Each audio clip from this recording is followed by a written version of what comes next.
কি করে বুঝতে পারলাম না বিষয়টাই না রাস্তার মাঝে কি এলো রে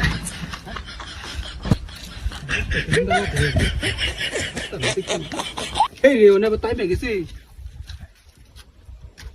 রাস্তার মধ্যে কি এলো ওটা বুঝতে পারলাম না বিষয়টা লোতের ভিতর কেউ সাজায় তো নাকি এটা মূর্তি নাকি এটা বুঝতে পারলাম না বিষয় মূর্তি এটা এরমটা লাগে আমি এরম আসলে ঘটনা তো আর দেখছি না কোন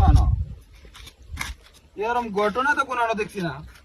আবার দেয়া আবার লোর এটা এটার ভিতরে আবার লোর আবার বিনাশটা তো কইরা আছে না লোর আবার দিয়েছে এটা আল্লাহ